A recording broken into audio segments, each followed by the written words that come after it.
आप शास्त्रों पर विश्वास करें या ना करें, लेकिन अपनी सेहत का ख्याल रखते हुए तो खाने से पहले कुछ निर्देशों का पालन करना ज़रूरी है। वैसे भी जो शास्त्रों में नियम बताए गए हैं वे सब हमारे अच्छे के लिए ही तो होते हैं। यह नियम और निर्देश हमें एक सुखमय जीवन प्रदान करने में सहायक सिद्ध होते हैं। तो चलिए आज हम आपको बताते हैं कि भोजन करते समय किन शास्त्रीय नियमों का पालन करना अति आवश्यक है। हिंदू मान्यताओं के अनुसार भोजन की सात्विकता का ध्यान रखना बहुत ज़रूरी है। इसके अलावा अच्छी भावना, आसन और अच्छे वातावरण का भी बहुत महत्व माना गया है। यदि भोजन के सभी नियमों का पालन किया जाए तो व्यक्ति के जीवन में किसी भी प्रकार का रोग शोक नहीं होता है। हिंदू धर्म में भोजन शुद्ध होना चाहिए और शुद्ध जल होना चाहिए और सबसे शुद्ध वायु होनी चाहिए। अगर ये तीनों शुद्ध हों तो व्यक्ति की आयु भी लंबी होती है। तो चलिए आपको बताते हैं कि शास्त्रों के अनुसार भोजन करने के कुछ खास नियम।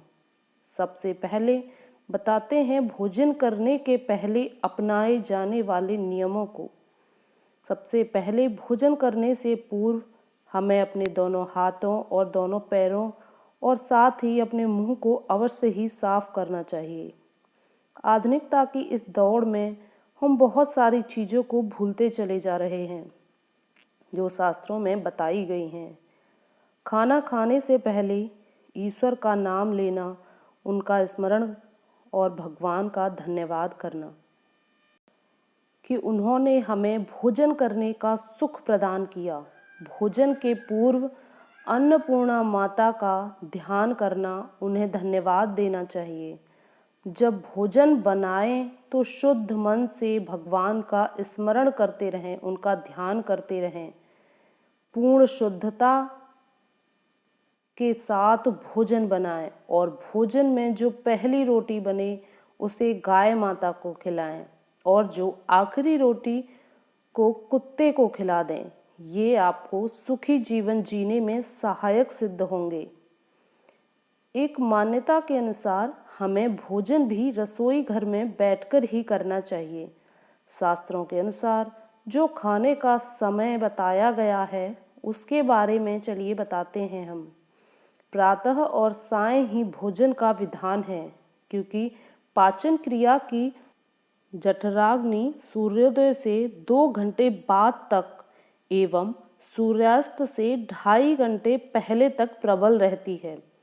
शास्त्रों की माने तो जो व्यक्ति सिर्फ एक समय भोजन करता है वह योगी, और जो 2 समय भोजन करता है वह भोगी कहा गया है।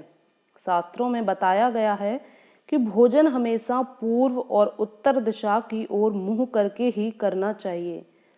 जब व्यक्ति क्रोध में हो तो उस समय उसे भोजन नहीं करना चाहिए, क्योंकि ऐसे में वह भोजन पचता नहीं है। कोशिश करें कि भोजन करते समय हमेशा मौन रहें। महाभारत युद्ध के बाद युधिष्ठिर अपने भाइयों के साथ सरसैया पर लेटे भीष्म पितामह से ज्ञान प्राप्त करने जाते हैं।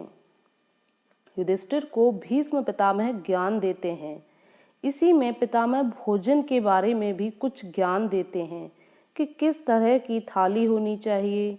भीष्म पितामह बताते हैं कि अगर कोई व्यक्ति भोजन की थाली को लांघ कर चला गया है तो इस तरह के भोजन को करने से बचना चाहिए, क्योंकि वह भोजन कीचड़ के समान हो जाता है। भीष्म पितामह ने बताया कि भाइयों के साथ में ही भोजन करना चाहिए। ऐसी थाली अमृत के समान मानी गई है। इससे परिवार की तरक्की होती है। पांडव भी एक साथ मिलजुल कर भोजन करते थे, जिससे इनके बीच प्रेम बना रहा। भगवान कृष्ण खुद इनको युद्ध में विजय दिलाने आए। भीष्म पितामह ने कहा कि पति पत्नी का एक साथ एक ही थाली में भोजन करना अच्छा नहीं माना जाता। ऐसा करने से सामाजिक जीवन में व्यवहारिकता कम हो जाती है। ऐसी बातें महाभारत के अनुशासन पर्व में कही गई हैं। आशा करते हैं कि आपको आज की यह जानकारी अच्छी लगी होगी। अगर आप हमारे चैनल पर नए हैं तो हमारे चैनल को सब्सक्राइब ज़रूर करें।